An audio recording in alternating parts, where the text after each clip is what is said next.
ಶ್ರೀ ಗುರುಭ್ಯೋ ನಮಃ. ಹರೇ ಓಂ. ಎಲ್ಲ ಆತ್ಮೀಯ ಜ್ಯೋತಿಷ್ಯ ವೀಕ್ಷಕರಿಗೆ ಜ್ಯೋತಿಷಿ ವಾಸ್ತುತಜ್ಞ ಡಾಕ್ಟರ್ ವಿಶ್ವನಾಥ್ ಭಾಗವತ್ ಮಾಡುವಂತಹ ನಮಸ್ಕಾರಗಳು, ವಂದನೆಗಳು. ಸ್ನೇಹಿತರೆ, ನನ್ನದೇ ಆಗಿರತಕ್ಕಂತಹ channel, YouTube channel doctor Vishwanath Bhagwat ಚಾನಲ್ನಲ್ಲಿ ಹಲವಾರು ತಿಂಗಳು ಅಥವಾ ವರ್ಷಗಳೇ ಕಳೆದು ಹೋಗಿದ್ವು. ಮತ್ತೆ ಪುನಃ ನನ್ನದೇ ಯೂಟ್ಯೂಬ್ ಚಾನಲ್ನಲ್ಲಿ ನಿಮ್ಮ ಮುಂದೆ ಪ್ರತಿ ತಿಂಗಳು ಜ್ಯೋತಿಷ್ಯವನ್ನು ತೆಗೆದುಕೊಂಡು ಬರ್ತೇನೆ. ಕಾರಣ ಹಲವಾರು ಕಾರಣಗಳು. ಒಂದು, ಸಮಯದ ಅಭಾವ. ಎರಡನೇದಾಗಿ ನನ್ನ ಓನ್ ಸ್ಟುಡಿಯೋ. ಹಾಗಾಗಿ ನಿಮಗೆ ಯಾವುದೇ ರೀತಿಯಾದಂತಹ ಇಷ್ಟು ದಿನ ಆ ಸ್ಟುಡಿಯೋ ನಿರ್ಮಾಣಕ್ಕೋಸ್ಕರವಾಗಿ ಸಮಯ ಮೀಸಲಾಯಿತು. ಆದರೆ ಇನ್ನು ಮುಂದೆ ಹಾಗಾಗೋದಿಲ್ಲ. ನಮ್ಮದೇ ಸ್ಟುಡಿಯೋ ಇದೆ. ಹಾಗಾಗಿ ಪ್ರತಿ ತಿಂಗಳು ನಿಮ್ಮ ಮುಂದೆ ತಪ್ಪದೇ ಬರುತ್ತೆ. ಬರೋದಕ್ಕೆ ಒಂದು ಮೂಲ ಕಾರಣ ಅಥವಾ ತುಂಬ ಒಂದು ಕಾತುರದ ಕಾರಣ ಅಂತಂದರೆ, ತುಂಬ ಜನ ಹೇಳಿದರು ಜ್ಯೋತಿಷ್ಯವನ್ನು ಹೇಳೋರು ಎಲ್ಲರೂ ಹೇಳ್ತಾರೆ, ಆದರೆ ನೀವು ಹೇಳಿದಂತಹ ಕೊಟ್ಟಂತಹ ಉದಾಹರಣೆಗಳು ಭಾಳ ಹತ್ತಿರವಾಗಿದ್ದವು ಅಂತ. ಅಂದರೆ ನಮಗೆ ನೀವು ಕೊಟ್ಟಂತಹ ಪ್ರೆಡಿಕ್ಷನ್ ಸತ್ಯವಾಯಿತು ಅನ್ನುವಂಥದ್ದು. ಈ ಸತ್ಯತೆ ಬಗ್ಗೆ ಒಂದೆರಡು ಮಾತು ಹೇಳಬೇಕು ಅಂತಂದರೆ, ಮನುಷ್ಯನಿಗೆ ಅನುಷ್ಠಾನ ಬಲ ಇದ್ದರೆ ಮಾತ್ರವೇ ವಾಕ್ಸಿದ್ಧಿ ಅನ್ನುವಂಥದ್ದು ಬರುತ್ತೆ. ಇಲ್ಲದೆ ಹೋದರೆ ಮಾಧ್ಯಮಗಳಲ್ಲಿ ಎಲ್ಲರೂ ಬರುವ ಹಾಗೆ ಜ್ಯೋತಿಷ್ಯದ ಕಾರ್ಯಕ್ರಮ ಆಗುತ್ತೆ, ಅನುಷ್ಠಾನ ಬಲ ಇರೋದಿಲ್ಲ.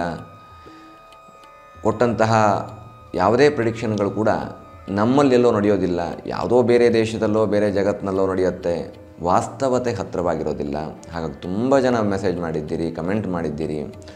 ನಿಜ ಜೀವನಕ್ಕೆ ಅಂದರೆ ನಿತ್ಯ ಜೀವನಕ್ಕೆ ಏನು ಬೇಕೋ ಅಂತಹ ಸನ್ನಿವೇಶವನ್ನು ನೀವು ತಿಳಿಸಿದ್ದೀರಿ ಅನ್ನುವಂಥದ್ದಾಗಿ ಹೇಳಿದ್ದೀರಿ. ಬಹಳ ಸಂತೋಷ ವಿಚಾರ. ಹಾಗಾಗಿ ಆದಷ್ಟು ಹೆಚ್ಚು ಶೇರ್ ಮಾಡಿ. ಇದು ಅತಿಶಯೋಕ್ತಿ ಅಲ್ಲ. ಹಾಗಾಗಿ ಕಮೆಂಟ್ ಮಾಡಿ. ನಿಮಗೆ ಇಷ್ಟವಾಗದೇ ಇದ್ದದನ್ನು ಕಮೆಂಟ್ ಮಾಡಿ, ತೊಂದರೆ ಇಲ್ಲ. ಹಾಗೆಯೇ ಸಬ್ಸ್ಕ್ರೈಬ್ ಮಾಡ್ಕೊಳ್ಳಿ. ಈ ವಾಹಿನಿ 4 ಜನರಿಗೆ ಉಪಯೋಗಕ್ಕೆ ಬರಲಿ. ಯಾಕೆಂದರೆ ಯಾವ ಕಾರಣಕ್ಕೂ ನಾವು ಕೆಟ್ಟದ್ದನ್ನು ನಿಮಗೆ ತಿಳಿಸುವಂಥದ್ದೇ ಇಲ್ಲ.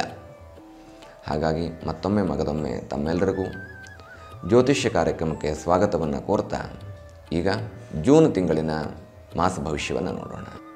ಮೊದಲಿಗೆ ಮೇಷರಾಶಿ.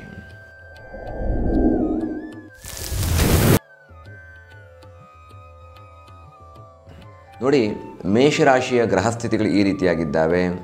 ಕುಜ 1ನೇ ಮನೆಯಲ್ಲಿ, ರವಿ, ಗುರು, ಬುಧ, ಶುಕ್ರ 2ನೇ ಮನೆಯಲ್ಲಿ, ಕೇತು 6ನೇ ಮನೆಯಲ್ಲಿ, ಶನಿ 11ರಲ್ಲಿ ಹಾಗೂ ರಾಹು 12ರಲ್ಲಿ. ವಿಶೇಷವಾದಂತಹ ಯೋಗ ಜೂನ್ ತಿಂಗಳಿನಲ್ಲಿ ಮೇಷರಾಶಿಯವರಿಗಿದೆ. ಅದೇನು ಅಂತಂದರೆ ಚತುರ್ಗ್ರಾಹಿ ಯೋಗ. ಇಲ್ಲಿ ಬುಧಾದಿತ್ಯ ಯೋಗವೂ ಇದೆ. ಅದೇ ರೀತಿಯಾಗಿ ಶುಕ್ರ ಮತ್ತು ಆದಿತ್ಯನ ಯುತಿಯಲ್ಲಿ ವಿಶೇಷವಾಗಿ ಫಲವನ್ನು ನೀಡ್ತಕ್ಕಂಥದ್ದು, ಜೊತೆಗೆ ಗುರುಗ್ರಹ ಇರತಕ್ಕಂಥದ್ದು. ಇದು ಧನಸ್ಥಾನದಲ್ಲಿ. ಮೇಷರಾಶಿಯವರಿಗೆ ಜನ್ಮಸ್ಥಳದಲ್ಲಿ ಕುಜ ಅಂದರೆ 1ನೇ ಮನೆಯಲ್ಲಿ, ಆ ರಾಶಿಯಲ್ಲಿಯೇ ಕುಜ ಇರ್ತಾನೆ. ಹಾಗಾಗಿ ಭೂಮಿ ಸಂಬಂಧಿತವಾಗಿರ್ತಕ್ಕಂತಹ ವಿಷಯಗಳು ಒಂದಷ್ಟು ಪ್ರಾರಂಭವಾಗುತ್ತೆ. ಅದು ಮನೆ ಕಟ್ಟೋದಿರ್ಬೋದು, ಅಥವಾ ಜೂನ್ ತಿಂಗಳು ಮಳೆ ಪ್ರಾರಂಭ ಆಗಿರುತ್ತೆ, ಕೃಷಿ ಕೆಲಸಗಳು ಪ್ರಾರಂಭ ಆಗುತ್ತೆ. ಅದೆಲ್ಲವೂ ಕೂಡ ಎಲ್ಲರೂ ಪ್ರಾರಂಭ ಮಾಡ್ತಾರಲ್ವ ಅಂತ ಹೇಳ್ಬೋದು. ಆದರೆ ಅದು ನಿಮಗೆ ವಿಶೇಷವಾಗಿ ಫಲವನ್ನು ಕೊಡುತ್ತೆ, ಮುನ್ಸೂಚನೆಯನ್ನು ಕೊಡುತ್ತೆ. ಒಳ್ಳೆ ರೀತಿಯಲ್ಲಿ ಈ ಕೆಲಸ ಪ್ರಾರಂಭ ಆಗುತ್ತೆ. ಅಂದರೆ ಭೂಮಿ ಸಂಬಂಧಿತವಾಗಿರ್ತಕ್ಕಂತಹ ಕೆಲಸಗಳಿಗೆ ಉತ್ತಮವಾದಂತಹ ಕಾಲ ಜೂನ್ ತಿಂಗಳು. ಅದರಲ್ಲೂ ಮೇಷರಾಶಿಯವರಿಗೆ. ಕಾರಣ ಜನ್ಮಸ್ಥ ಗುರು. ಇನ್ನು ರವಿ, ಗುರು, ಬುಧ, ಶುಕ್ರ ಈ 4 ಗ್ರಹಗಳು ಧನಸ್ಥಾನದಲ್ಲಿರ್ತಕ್ಕಂಥದ್ರಿಂದ ಆರೋಗ್ಯಂ ಭಾಸ್ಕರಾಯಿ ಚೇತ್, ಆರೋಗ್ಯವನ್ನು ನೀಡ್ತಕ್ಕಂತಹ ರವಿ ಮೇಷರಾಶಿಗೆ ಉತ್ತಮವಾದಂತಹ ಆರೋಗ್ಯ ಕೊಡ್ತಾನೆ. ಕಾರಣ ಚತುರ್ಗ್ರಾಹಿ ಯೋಗದಲ್ಲಿದ್ದಾನವನು.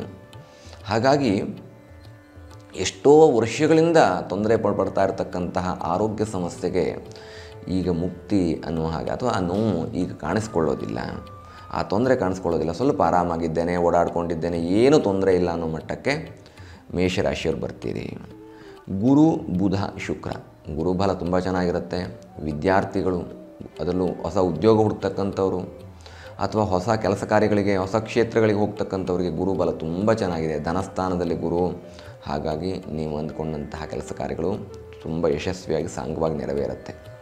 ಬುಧ, ತುಂಬ ಯೋಚನೆ ಮಾಡ್ತೀರಿ, ಒಳ್ಳೆ ಯೋಚನೆ ಮಾಡ್ತೀರಿ. ಏನು ಮಾಡಿದರೆ ಸರಿ, ಏನು ಮಾಡಿದರೆ ತಪ್ಪು ಅನ್ನುವಂಥದ್ದನ್ನು ಯೋಚನೆ ಮಾಡಿ ತೀರ್ಮಾನವನ್ನು ತೆಗೆದುಕೊಳ್ತೀರಿ. ಬುದ್ಧಿಕಾರಕನಾಗಿರ್ತಕ್ಕಂತಹ ಬುಧ ಧನಸ್ಥಾನದಲ್ಲಿದ್ದಾನೆ. ವ್ಯಥ ಖರ್ಚಾಗೋದಿಲ್ಲ, ಧನಲಾಭ ನಿಮಗಿದೆ ಮತ್ತು ನೀವು ಅಂದ್ಕೊಂಡಿರ್ತಕ್ಕಂತಹ ಕೆಲಸ ಕಾರ್ಯದಲ್ಲಿ ಮಾತಿನಲ್ಲಿ ಜಯ ಸಿಗತ್ತೆ ನಿಮಗೆ. ನೀವು ಉತ್ತಮವಾದಂತಹ ಮಾತುಗಳನ್ನು ಆಡ್ತೀರಿ. ಶುಕ್ರ 2ನೇ ಮನೆಯಲ್ಲಿ ಸಂಪತ್ತು ಹೇರಳವಾಗಿ ಬರುತ್ತೆ. ಧನಧಾನ್ಯ ಸಂಪತ್ತಿ ಯಾವುದೇ ರೀತಿಯಾದಂತಹ ಕೊರತೆ ಇರೋದಿಲ್ಲ. ಹಣ ಯಥೇಚ್ಛವಾಗಿ ಬರುತ್ತೆ. ಏನೇನು ಆಸೆಗಳಿದ್ದಾವೋ ಅದನ್ನೆಲ್ಲ ಪೂರೈಸ್ಕೊಳ್ತಾ ಹೋಗ್ತೀರಿ ಒನ್ ಬೈ ಒನ್. ಯಾಕೆಂದ್ರೆ ತುಂಬ ದಿನ ಕಷ್ಟಪಟ್ಟಿದ್ರಿ ನೀವು ಮೇಷರಾಶಿಯವರು, ಆದರೆ ಈಗ ನಿಮಗೆ ತುಂಬ ಉತ್ತಮವಾಗಿರ್ತಕ್ಕಂತಹ ಪರಿಸ್ಥಿತಿ ಇದೆ. ಈ ಗ್ರಹಸ್ಥಿತಿಗಳು ಹಲವಾರು ದಿನ ಮುಂದುವರಿಯುತ್ತೆ. ಹಾಗಾಗಿ ಚತುರ್ಗ್ರಾಹಿ ಯೋಗವನ್ನು ಸದುಪಯೋಗ ಮಾಡಿಕೊಳ್ಳಿ. ಮೇಷರಾಶಿಯವರು ತುಂಬ ಉತ್ತಮವಾಗಿರ್ತಕ್ಕಂತಹ ಫಲವನ್ನು ಪಡಿತೀರಿ. ಹಾಗಾದರೆ ಕೇತು 6ನೇ ಮನೆಯಲ್ಲಿದ್ದಾನೆ. ಸಾಧಕ ಸ್ಥಾನ ಅಂತ ಹೇಳ್ತೇವೆ, ಶತ್ರುತ್ವ ಸ್ಥಾನ ಅಂತ ಹೇಳ್ತೇವೆ. ಮನೆಯ ಅಭಿವೃದ್ಧಿಯನ್ನು ಮಾಡ್ತಕ್ಕಂತಹ ಕೇತು ನಿಮಗೇನು ಮಾಡ್ತಾನೆ, ಯಾರೋ ನೀವು ಮಾಡಿದಂತಹ ಕೆಲಸವನ್ನು ನೀವು ಒಳ್ಳೆಯ ಕೆಲಸ ಮಾಡಿದರೂ ಕೂಡ ದೂಷಣೆ ಮಾಡೋರು ಇದ್ದೇ ಇರ್ತಾರೆ. ಹಾಗಾಗಿ ಆ ದೂಷಣೆಯನ್ನು ಸ್ವಲ್ಪ ಬಂದಂತಹ ಸಂದರ್ಭದಲ್ಲಿ ಅದನ್ನು ಎದುರಿಸುವಂತಹ ಮಾನಸಿಕ ಧೈರ್ಯ ತಂದ್ಕೊಳ್ಳಿ. ದೈಹಿಕ ಸಾಮರ್ಥ್ಯ ಇರುತ್ತೆ ನಿಮಗೆ, ಮಾನಸಿಕ ಧೈರ್ಯ ತಂದ್ಕೊಳ್ಳಿ. ಯಾಕೆ ಅಂತಂದರೆ ನಿಮಗೆ 6ನೇ ಮನೆಯಲ್ಲಿ ಕೇತು ಯಾರೋ ಶತ್ರುಗಳಿಂದ ಒಂದಷ್ಟು ಮಾತುಗಳನ್ನ ಕೇಳ್ತಕ್ಕಂತಹ ಪರಿಸ್ಥಿತಿ ಬರುತ್ತೆ. ಶನಿ 11ರಲ್ಲಿ ಏಕಾದಶ ಶುಭ ಸ್ಥಾನದಲ್ಲಿ ಶನಿ. ಇದಕ್ಕಿಂತ ಇನ್ನೇನು ಬೇಕು? ಕರ್ಮಕಾರಕನು ಆಯುಷ್ಯಕಾರಕನೂ ಆಗಿರ್ತಕ್ಕಂತಹ ಶನಿ ತುಂಬ ಉತ್ತಮವಾದಂತಹ ಶುಭ ಸ್ಥಾನದಲ್ಲಿದ್ದಾನೆ. ಜಾತಕದಲ್ಲಿ ಸರ್ವಶ್ರೇಷ್ಠವಾಗಿರ್ತಕ್ಕಂತಹ ಸ್ಥಾನವೇ ಶನಿಯ ಸ್ಥಾನ ಅಥವಾ 11ನೇ ಮನೆ. 11ನೇ ಮನೆಯಲ್ಲಿ ಶನಿ ಇದ್ದಾಗ ನೀವು ಅಂದ್ಕೊಂಡಿರ್ತಕ್ಕಂತಹ ಉದ್ಯೋಗದಲ್ಲಿ ಯಶಸ್ಸು, ಯಾವುದೇ ರೀತಿಯಾದಂತಹ ಸಮಸ್ಯೆ ಬಂದರೂ ಎದುರಿಸ್ತೀರಿ. ಪ್ರಮೋಷನ್ನು, ಇನ್ಕ್ರಿಮೆಂಟು ನಿಮಗೆ ಸಿಗತ್ತೆ. ಶನಿ ಅನುಗ್ರಹ ಇರುತ್ತೆ. ಶನಿ ಪರಮಾತ್ಮನ ಅನುಗ್ರಹವನ್ನು ಪಡೆದರೆ ನ್ಯಾಯವಾಗಿರ್ತಕ್ಕಂತಹ ಕೆಲಸ ಕಾರ್ಯವನ್ನು ಮಾಡ್ತೀರಿ. ಮತ್ತು ಶನಿ ಭಗವಂತನ ಅನುಗ್ರಹದಿಂದ ನೀವು ಮಾಡಿರ್ತಕ್ಕಂತಹ ಕೆಲಸಕ್ಕೆ ಜಯ ಅನ್ನುವಂಥದ್ದು ಪ್ರಾಪ್ತವಾಗತ್ತೆ. ಹಾಗಾದರೆ ರಾಹು 12ನೇ ಮನೆಯಲ್ಲಿ, ದ್ವಾದಶದಲ್ಲಿ ರಾಹು ಇದ್ದಾಗ ಏನಾಗುತ್ತೆ? ಇವನನ್ನು ನಾವು ಮೋಕ್ಷಕಾರಕ ರಾಹು ಅಂತ ಕರಿತೇವೆ. ಏನು ಮೋಕ್ಷಕಾರಕ? 12ನೇ ಮನೆಯಲ್ಲಿ ರಾಹು ಇದ್ದಾಗ ಪುನಃ ನಿಮ್ಮ ಚಿಂತೆ ಅಥವಾ ನಿಮ್ಗೆ ಯಾರೋ ಒಂದು ಕೆಟ್ಟ ಮಾತುಗಳನ್ನ ಆಡಿದ್ದು ನಿಮಗೆ ಮಾನಸಿಕವಾಗಿ ಒಂದಷ್ಟು ನೋವನ್ನು ಕೊಡ್ತಾ ಹೋಗುತ್ತೆ. ಆ ನೋವು ಪುನಃ ಆರೋಗ್ಯದಲ್ಲಿ ತೊಂದರೆಯನ್ನು ಉಂಟು ಮಾಡುವಂತಹ ಸಾಧ್ಯತೆಗಳಿರುತ್ತೆ. ಬಟ್ ಪ್ರಾರಂಭದಲ್ಲಿ ಹೇಳಿದ್ದೆ ನಾನು, ಸೂರ್ಯ 2ನೇ ಮನೆಯಲ್ಲಿರೋದ್ರಿಂದಾಗಿ ನಿಮಗೆ ಏನು ತೊಂದರೆ ಆಗೋದಿಲ್ಲ ಅನ್ನುವಂಥದ್ದು. ಈ ಯುತಿಗೆ ಏನು ಮಾಡ್ಕೋಬೇಕಾಗಾದರೆ ಈ ಕಾಂಬಿನೇಷನ್ ಏನಾಗುತ್ತೆ? ಸೂರ್ಯ ಆರೋಗ್ಯ ಕೊಡ್ತಾನೆ, ರಾಹು ಆರೋಗ್ಯವನ್ನು ಹಾಳು ಮಾಡ್ತಾ ಹೋಗ್ತಾನೆ. ಅಂದರೆ ಉತ್ತಮವಾದಂತಹ ಆರೋಗ್ಯ ನಿಮಗಿರುತ್ತೆ. ಏನೋ ಒಂದು ಆಸೆಗೋಸ್ಕರ, ಒಂದು ಉದಾಹರಣೆಗೆ ನಾವು ರುಚಿ ಅಂತ ಹೇಳ್ತೇವೆ, ಬಾಯಿ ರುಚಿಗೋಸ್ಕರ ತಿಂದುಬಿಟ್ಟೆ ಅಂತ ಯಾವುದೋ ಒಂದು ಕೆಟ್ಟ ಆಹಾರ ಪದಾರ್ಥವನ್ನು ತಿಂದುಬಿಡ್ತೀರಿ. ಕೆಟ್ಟದ್ದು ಅಂತಂದರೆ ಅದು ನಾನ್ ಹೈಜೆನಿಕ್ ಅಂತಹ ಆಹಾರ ಪದಾರ್ಥವನ್ನು ತಿಂದುಬಿಡ್ತೀರಿ, ಅನಾರೋಗ್ಯಕ್ಕೆ ಬರ್ತೀರಿ. ಇಲ್ಲಿ ಆರೋಗ್ಯವೂ ನಿಮ್ಮದೇ ಇತ್ತು, ಆಹಾರವನ್ನು ತಿಂದವರು ನೀವೇ, ಅನಾರೋಗ್ಯ ಬರೆಸ್ಕೊಂಡವರು ನೀವೇನೇ. ಈ ಕಾಂಬಿನೇಷನ್ನು ಸೂರ್ಯ ಮತ್ತು ರಾಹುವಿನಿಂದ ಉಂಟಾಗತ್ತೆ. ಹಾಗಾಗಿ ಏನು ಮಾಡಬೇಕಾಗಾದರೆ, ಒಂದು ಹೈಜೆನಿಕ್ ಫುಡ್ ತಿನ್ನಿ, ಅದೇ ರೀತಿಯಾಗಿ ಆರೋಗ್ಯದಾಯಕವಾಗಿರ್ತಕ್ಕಂತಹ ಜೀವನ ರೂಢಿ ಮಾಡಿಕೊಳ್ಳಿ. ನಿಯಮಿತವಾಗಿರ್ತಕ್ಕಂತಹ ವ್ಯಾಯಾಮ ಇರಲಿ. ಮೇಷರಾಶಿಯವರು ಬೆಳಗ್ಗೆ ಬೇಗ ಎದ್ದೇಳಿ ಆದಿತ್ಯ ಹೃದಯ ಸ್ತೋತ್ರ ಪಠಣ ಮಾಡಿಕೊಳ್ಳಿ. ಬೆಳಗ್ಗೆ ವಿತಿನ್ 7-9 ಗಂಟೆ ಒಳಗಿನ ಸೂರ್ಯನ ಶಾಖ ಬಿಸಿಲನ್ನು ತೆಗೆದುಕೊಳ್ಳಿ. ಇದರ ಜೊತೆಗೆ ನೀವು ರಾಹುಗೆ ಸಂಬಂಧಪಟ್ಟಂತಹ ಮಹಾಮೃತ್ಯುಂಜಯ ಮಂತ್ರ ಇರ್ಬೋದು, ಅಂದರೆ ಆರೋಗ್ಯಕ್ಕೆ ಸಂಬಂಧಪಟ್ಟಂಥದ್ದು, ಸರ್ಪ ಮಂತ್ರಗಳಿರ್ಬೋದು, ಸರ್ಪ ಗಾಯತ್ರಿ ಇರ್ಬೋದು, ಇದನ್ನೆಲ್ಲ ಪಠಣ ಮಾಡಿಕೊಳ್ಳಿ. ನಿಮಗೆ ಯಾವುದೇ ರೀತಿಯಾಗಿರ್ತಕ್ಕಂತಹ ಸಮಸ್ಯೆ ಬರೋದಿಲ್ಲ. ಇನ್ನು ಯಜ್ಞಯಾಗಾದಿಗಳ ವಿಷಯ, ಪ್ರತಿ ಸಮಸ್ಯೆಗೂ ಯಜ್ಞಯಾಗವೇ ಪರಿಹಾರವ ಅಂತ ಕೇಳಿದರೆ ನೋ, ಇಲ್ಲ.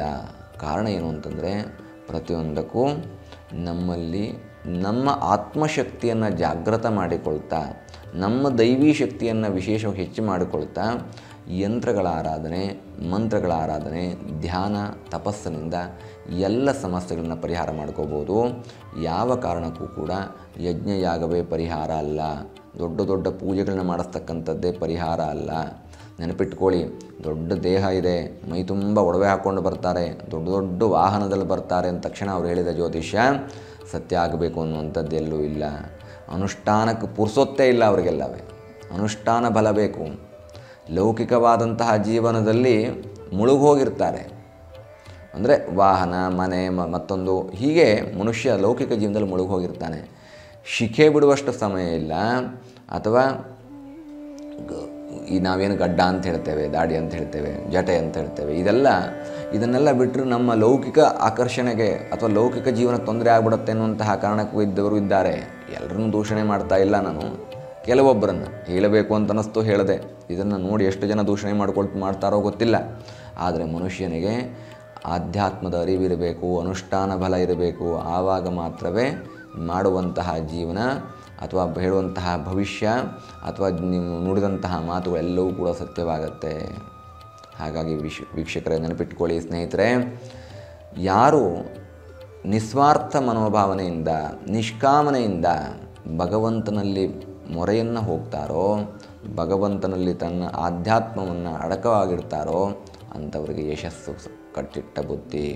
ಹಾಗಾಗಿ ತಮ್ಮೆಲ್ಲರಿಗೂ ಕೂಡ ವಿಶೇಷವಾದಂತಹ ಪ್ರಾರ್ಥನೆ ಏನು ಅಂತಂದರೆ, ನಿಮ್ಮ ಆತ್ಮಶಕ್ತಿ ಮತ್ತು ಆತ್ಮಸ್ಥೈರ್ಯ ಮತ್ತು ಸ್ವ ಎನರ್ಜಿಯನ್ನು, ಸೆಲ್ಫ್ ಎನರ್ಜಿಯನ್ನು ಗೇನ್ ಮಾಡಿಕೊಳ್ತಾ ಭಗವಂತನ ನಾಮಸ್ಮರಣೆ ಮಾಡಿ. ಇದಕ್ಕೂ ಮಿಗಿಲಾಗಿ ಈ ಭವಿಷ್ಯವಾಣಿ ನಿಮಗೇನಾರು ಅರ್ಥ ಆಗಿಲ್ಲ ಅಂದರೆ ಕೆಳಗಡೆ ನಮ್ಮ ಕಚೇರಿಯ ದೂರವಾಣಿ ಸಂಖ್ಯೆ ಇದೆ, ದೂರವಾಣಿ ಮಾಡಿ ನೇರವಾಗಿ ನನ್ನ ಜೊತೆನೇ ಮಾತಾಡಿ ಮತ್ತು ನಿಮಗೆ ಆದಷ್ಟು ಉಚಿತವಾದಂತಹ ಸಲಹೆಯನ್ನು ಕೊಡೋಕ್ಕೆ ಪ್ರಯತ್ನ ಮಾಡ್ತೀನಿ. ಯಾವುದೇ ಯಜ್ಞಯಾಗಗಳ ಸಲಹೆ ಇರೋದಿಲ್ಲ, ಮ್ಯಾಕ್ಸಿಮಮ್ ಅಂದರೆ ಒಂದು ಯಂತ್ರದ ಸಲಹೆ ಇರುತ್ತೆ ಮತ್ತು ನಿಮ್ಮ ಜೀವನ ಸರಿಯಾಗುವಂತಹ ರೀತಿಯಲ್ಲಿ ಜ್ಯೋತಿಷ್ಯ ಭಾಷೆಯಿಂದ ಅಥವಾ ಜ್ಯೋತಿಷ್ಯದ ರೀತಿಯಿಂದ ಎಲ್ಲ ಸಹಾಯವನ್ನು ಮಾಡುವಂತಹ ಪ್ರಯತ್ನವನ್ನು ಮಾಡ್ತೇನೆ ಅನ್ನುವಂತಹ ಮಾತನ್ನು ಹೇಳ್ತಾ ನೇರವಾಗಿ ಬಂದು ಕೂಡ ಭೇಟಿ ಮಾಡ್ಬೋದು. ಬೆಂಗಳೂರಿನ BIEC Bengaluru international exhibition centre ಹತ್ರಕ್ಕೆ ನನ್ನ ಕಚೇರಿ ಇದೆ, ಬಂದು ಭೇಟಿ ಮಾಡ್ಬೋದು. ನಮಸ್ಕಾರ ವೀಕ್ಷಕರೇ, ಶುಭವಾಗಲಿ. ಮೇಷರಾಶಿಯವರ ಜೂನ್ ತಿಂಗಳಿನ ಭವಿಷ್ಯ ಇಲ್ಲಿಗೆ ಸಮಾಪ್ತವಾಯಿತು. ನಮಸ್ಕಾರ.